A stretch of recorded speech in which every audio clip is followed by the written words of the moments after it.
All right, we are live with another episode of the Evolution Franchising Podcast. My name is Mike Welch. I'm the founder of Evolution Franchising. We help people find and evaluate great franchise opportunities. My guest today is a dear friend, the Zen like center of the universe. Her real name is Sarah Van Aken, but nobody in franchising calls her that. And I'd like to think that I had a little bit to do with that. This is Sarah Van Awesome. Sarah, thanks for joining us today. I appreciate it. Why don't you tell the people a little bit about who you are and where you've been and what you're into? Yeah, thanks so much, Welchie. Happy to be here. Excited to talk about canine resorts today. Just a little bit about my background. I have been an entrepreneur for most of my career. Started, grown, and exited a couple of businesses, a real estate brokerage, a fashion and manufacturing business, a social network. Most recently, before joining the team I'm on, I had gone in-house as the president of a design firm. Our core business there was greeting cards of all things. We sold about 125,000 of them every single day. And I was really there to do a turnaround, grow the company, and get it sold for the founder who was absentee. And in that process, I learned that I loved helping organizations and people through transition. So helping brands grow and I now love helping people become franchise partners and really finding their dream of becoming entrepreneurs. I have been with Brand One Franchise Development for about 3 years now, and Brand One is the strategic partner of Canine Resorts. So we operate the same way that an in-house franchise development organization would. We just happen to be an external group of experts in growing emerging brands. I love it. So we're here today to talk about Canine Resorts. So why don't you tell us a little bit about Canine Resorts? What's their history? Yeah, let's start with that. Can you give us a little background on the brand? Absolutely. So first of all, I'm going to tell you that this brand is the most award-winning pet brand in franchising. If there was an Oscar for pet care, in fact, there is from the IBPSA, it's the International Organization for Pet Care, and this brand has won it 4 years in a row for best international pet care.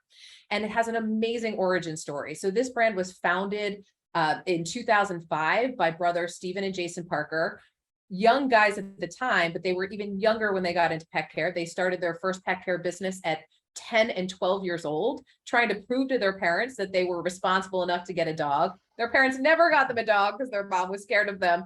However, they learned what they wanted to do in life. By the time they were in high school, they had 50 accounts. By the time they were in their early 20s, they had 50 employees. And they were walking these dogs, and they were looking at these dogs they pick up from these pet hotels, and they were coming home sick, tired, dirty, and stressed. And so they really, having access to all the industry experts, spent 3 years developing and really re-engineering the model, not just to have a better kennel or pet hotel, to really re-engineer it to solve for all those problems, to make Canine Resorts the happiest, healthiest, safest place for dogs. And they have done just that. I'm not surprised to hear you guys have won, the Oscars of the pet care. These things look like the Ritz-Carlton on the inside, Sarah. Oh my gosh, they It's are the not like the place Ritz-Carlton. where there's not one where I live, and they look nothing like where we would drop Tucker the Wonder Dog off for the weekend if we needed to. Literally, I was just at Discovery Day last week. Every single time I bring folks on a tour of Canine, they ask me if they can check themselves in there. When you walk in, there's chandeliers. It smells great. It doesn't sound like dogs. It doesn't smell like dogs. If there isn't a canine sign on the wall, you'd walk in and be like, where is my massage appointment? Yeah, so the natural flow of the questions that we ask guests on the podcast, I would normally say, ask what makes I'm going to do it actually. What makes the business unique? And I know that it is the cleanliness and the boutique nature of it. Mhm. They're super cool looking. But what else makes Canine unique in the pet care space? Yeah, I think that there's two ways to look at it. There's the way to look at it from a customer's perspective. That's our four-legged customer and two-legged customer. And then there's business model benefits, right? Yep. So from a customer and end use consumer perspective, dogs are part of people's families. No longer are Yeah. they for security, for, guide dog, those sorts of things.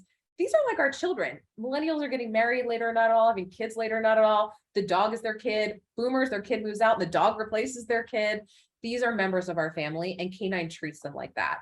So when you come to Canine, you will have a wow experience. So not only does it look and feel like a Ritz-Carlton, but you're going to get the service of Ritz-Carlton.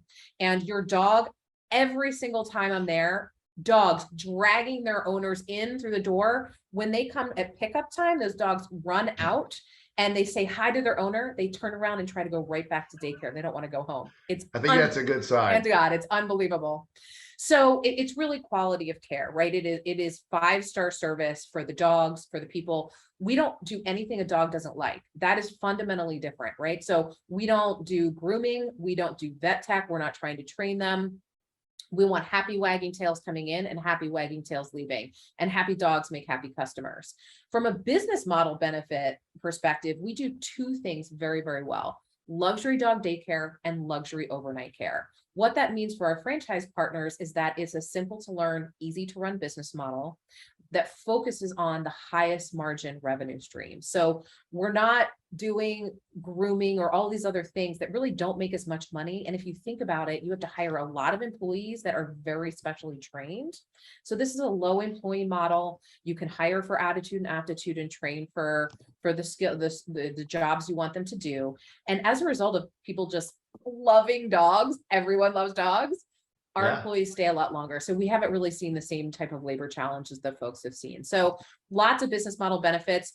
And really, when we're focusing on these revenue streams, most of our competitors focus on daycare.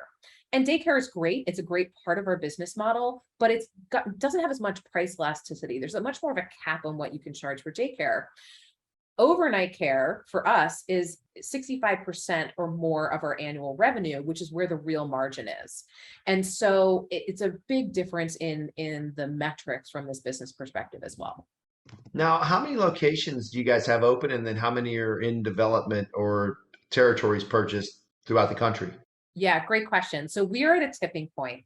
We have, as of today, I think 21 locations open. We're basically opening one every other week this year. We'll open 5 more this year. We're going to open 25 next year. We certainly have had a lot of folks who chose to do multiple units, and so they have several years to open them. But we have a total of 86 units sold today. So 20 open today, 25 next year, the rest of the year after that. So disciplined, sustainable, measured, responsible growth.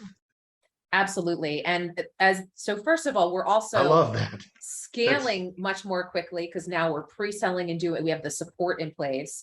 But on top of that, as your business grows, more and more goes to the bottom line. So your top line increases at a much higher tick than your bottom line does. So thanks for the segue. Without going into the numbers, because we can't obviously do that on a podcast here. How are the franchisees doing? What would a candidate who's evaluating canine resorts hear when they talk to existing owners? They could talk to every single existing franchise partner and hear an incredible story. And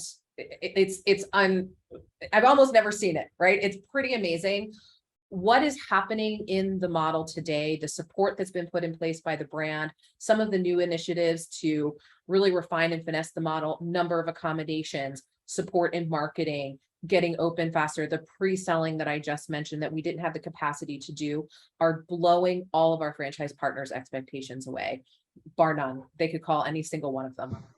That's awesome. And to your point, it's pretty rare that somebody can make that claim. It's a pretty bold claim. I like it. So it is. I don't know if you can hear this in the background, but my canine, I literally just placed a candidate in my local market. I can't wait till they get open so my dog can go to canine too. I wasn't going to say anything, but I hear your furry friend in the background. I'm sitting here I wonder why he's not at a canine resort.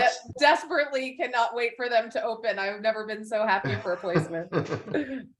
So Sarah, this business, everyone loves their pets, and you guys have been around long enough to know how the business weathers recession, and you've probably done things to ensure that it weathers future recessions. They're always coming and going. They ebb and flow. There's been a lot more bull markets over the last 100 years than there have been bear markets, but we know that recessions come and go. So how has Canine Resorts insulated itself or prepared itself for future recessions? And I guess maybe start with how has it handled recession in the past? Yeah, that's a great question. I mean, what's really interesting is that during economic uncertainty, people still spend money on their kids, their elderly parents, and their pets. So for us, a regular old recession is a flat, slight increase year. And that's what has been proven for us. And what we find is that people are still, they may not get on a plane and travel to Europe, but they're still going to take a local family vacation. They may drive somewhere, they may go camping. So Yeah. there's certainly things we do from a marketing perspective, from a support perspective for our franchise partners. But the other thing that's really shifted since the pandemic is that everyone got dogs. Our resort, we have waiting lists, right? So there is a pent up demand for any customers that might be sort of on the edge there. That's interesting. So it makes perfect sense when you say it. Of course, travel and leisure, hotels and flights, and airlines you guys are directly tied to how, to that industry, right? That's why people We are. put their pets in a canine resort, is because they're not going to be there for a week or 2 weeks or whatever. And so you're saying that what you guys experienced was not the dramatic fall from grace that some other businesses in those industries experienced, because people were just, instead of maybe hopping on a plane to go somewhere, they might have Mhm. gone um, camping or did some things that were a little bit more local or regional, and they still, as a result, Exactly. have to Or take their care of their dog. Mhm. dog. Okay, all right. Exactly. So it is really quite interesting from that perspective. And then just demand has surged. And certainly many of our competitors didn't weather the pandemic in the same way. And there's less resources for folks and places where they can leave their dog. And the truth is, people have had who have a pet have all had the experience of leaving their dog somewhere they felt guilty about. So it is worth the price of a cocktail more a day on vacation to have your dog have a 5-star experience, so you have peace of mind. Absolutely. There's no expense spared when I think about the relationship between the lovely and talented Mrs. and Tucker the Wonder Dog. If it cost a couple extra cocktails a day for him to go to the Ritz Carlton over the Motel 6, I Tucker's going to the Ritz Carlton every That's single right. time. Yeah, every time. Now, so the business has weathered recession well. You guys made it through the pandemic and Mhm. actually grew through the pandemic, right? We Didn't did. you? Yeah. Can you We talk a little bit did. about that? Well, yeah, I mean, you know, it takes a little bit of time to open canine resorts, right? So when you think about the site selection, lease acquisition, zoning, and build out, we average about 15 months. So Okay. by the time, when we were in the pandemic, at franchise partners were making decisions for a year and a half from the time that they were making the decision. They knew that we would be in a very different place, and we are. And certainly the fact that everyone got dogs, it was in the Wall Street Journal, in the New York Times, it was Yeah, it's all over the in place. every publication, everybody knew that everyone got dogs. And even though people haven't gone back to work, there's now rules. You can't have your dog in your Zoom, right? Or the dog needs a lot of attention. You need it socialized. Somebody's got to treat, the dog needs to be around other dogs. Needs a lot of exercise. And so all of those things have really spurred a demand that has not been seen in history. I mean, this industry has been growing consistently for over 25 years, but the jump between 2019 and today was astronomical. I think about my peer group, and every single person that I can think of now owns a dog. Even the dog haters that are in our friend group bought a Mhm. dog during the recession. I now officially don't think I know anyone, as I rifle through the Rolodex of people that we hang out with any regularity, that Yep, doesn't have a dog. I didn't even think it's about that. true. That's so the There's something pandemic like was great 150 for. million pet dogs in the United States today. 150 million. I saw just Yeah. completely disconnected from this in preparation for this meeting, but I saw a stat that, like, people our age or my age, I know you're a lot younger than I am, but the people my age, um, like 30% of us own dogs or something like that. The people my kids' age, like, I forget what generation that is. I'm Gen X. And then, and then It's there's the the baby boomers, millennials. the millennials and those guys that, like, 70 something percent of them own dogs. 73% of millennials. Yeah. Now's the And time to be thinking about pet resorts. right. And the thing is, as a generation, they're getting married later or not at all and having kids later or not at all. And so the dog really does become their child. Oh yes, the young people I know No, that own no room dogs, to they're judge. My Labradoodle, same thing. right. Oh yeah. I'm part Oh, of the club. That's all I'm saying. Tucker the Wonder Dog is the fifth kid around here. There's no Oh question yeah. about it, and maybe Yep. the most spoiled. Certainly the only one who's been allowed to sleep in my bed every single night since the day he was brought Exactly. home. So, Exactly. well, there's no perfect business, right? This is the part of the Yep. podcast where we get real and we acknowledge the fact that not everybody can own a business, not everybody should own a business, not Yep. everybody can own a canine resorts, and not everybody should own a canine resorts. Hmm. And that's what makes the world go round, right? There's chocolate, there's vanilla, there's strawberry, there's all kinds of different stuff. So when we think about the challenges that owners in your business would face on a daily basis, what are some of those things? And what are the characteristics that need to be present in order for somebody Hmm. to work through those? Because there's no giving up. There's no, I can't. There's only, How to. yeah, how, not if, right? Yeah, Yeah. thank you. How, Yeah. not if. So, what are some Yeah, of the bigger it's a great challenge? What are some of the question. challenges that they have to be able to work through in order to be successful at K9? So I'd say this. So you can love dogs, but loving dogs won't help you run a successful business. And the Yeah. biggest challenge that we have by far is actually in getting these open. Getting them open is very different than running one of these resorts. We have an amazing amount of support, but it's going to take time, and it's a very different type of business than actually running a resort.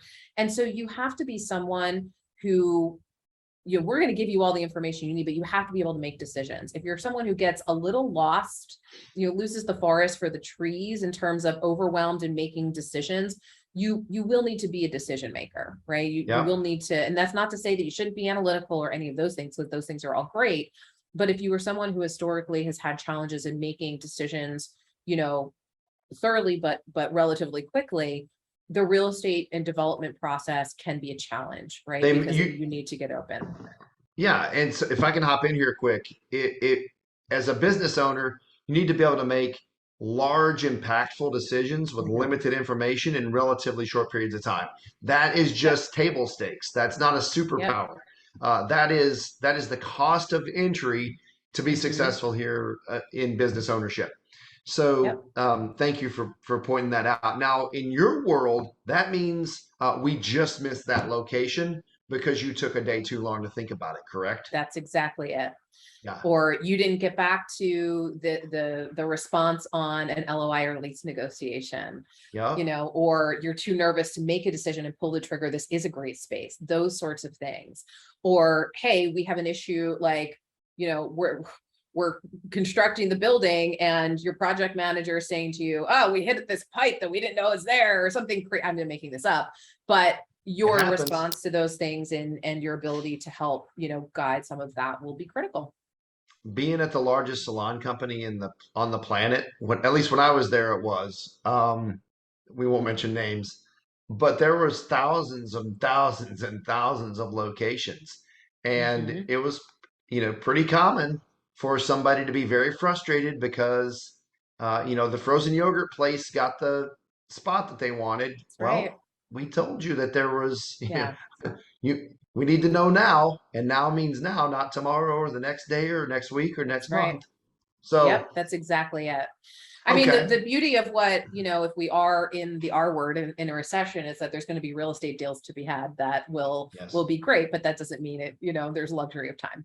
Now, what's the role of the owner? What are they doing on Mm. a daily Yeah. basis? So you could do two different things with canine resorts from day one. You could be an owner operator if you want to be the person that is the general manager working with clients, overseeing everything day to day. You can do that. I'd say we're probably only at about 25 or 30% of our franchise partners choose that. The rest of people really have it manage or run from day one. And so this person is going to work on their business, not in their business. And there's two different ways that you can have it be manage or run. You can be a little bit more hands-on if you don't want your general manager to have maybe P&L responsibility or something. Or, Hmm. we have a lot of folks who are doing multiple units, up to 5 or 8 units, and they will have a manager and even a regional manager in place from day one. So I'd say, a franchise partner is going to want to be involved in that construction process in those first few months of opening, even if they have a manager, just to be there to manage their investment. But they're not going to be the person washing dogs. They're not going to be the person feeding dogs, that Right. kind of thing. Yeah. Okay, so this would fall into a traditional, what we in franchising refer to as semi-absentee business model. Absolutely. And it can be that way from day one. Perfect. What's your dream candidate look like? What's the blueprint? So I'll tell you things that I know are kind of all the things came together, and this is not exclusive, right? But if a franchise partner has great business experience, they don't have to necessarily have had franchises before, but high level business experience with some operational background, right? They have done their homework and they've looked at other brands, because once they look at other brands, they know Canine is absolutely the best. And they tell me they love dogs. Okay. So some business acumen, leadership abilities. Mm-hmm. You like it when they've gone shopping around, Mm-hmm. because what they find is you guys are the Ritz-Carlton, Yep. and then they gotta love dogs. Yeah. I mean, if you don't love dogs, this is not the brand for you. I have to tell Right. you. And then of course there's all the things that, and we would let people talk about that with you specifically, but there's obviously capital requirements that you guys have. Of course. And we, and everybody does. And so so let's do this. Let's go ahead and wind her down here. And why don't you sing us out with any parting words that you want to say about K9? Oh my gosh, I could take an hour to do this, but I will tell you that this brand is at its tipping point. It is the amount of support that this brand has put in place is unparalleled against any brand that I have seen. What they have done, their entire philosophy is building out the internal infrastructure and support, both from a team and operational perspective, to ensure that every franchise partner can be successful. And it is unparalleled. In franchising, the average franchisor has one internal support person for every about 30 franchises open. Right now, we have 1 in 3 intentionally. That is because spectacular. we want to make sure they're going to get the support they need. So you heard it here. So the foundation has been poured. And what you're about to see are the beams and the girders and the skyscrapers start to rise up from the ground. Mm-hmm. And I tell people this all the time. By the time you see one in your community, and one in the community next to you, and one in the community next to you, and you really start to get comfortable with the idea that, hey, this thing probably has some legs, it's too late to get in, right? So now is the time. The foundation is built. These guys have built again, I'm going to use the word foundation for lack of a better adjective, to build a large national business around, right? Isn't that fair to say? That's right. That's right. And we're already open from New Jersey as far south as Wellington, Florida, as far west as Denver and Phoenix. We still have ample amount of availability, but things are moving very, very quickly at this point. Sarah Van Awesome, thank you so much for joining me today. I really appreciate it. Have a great day, and we'll try to get the right candidates over to you here sooner than later. Thanks so much for having me. Take care, bud.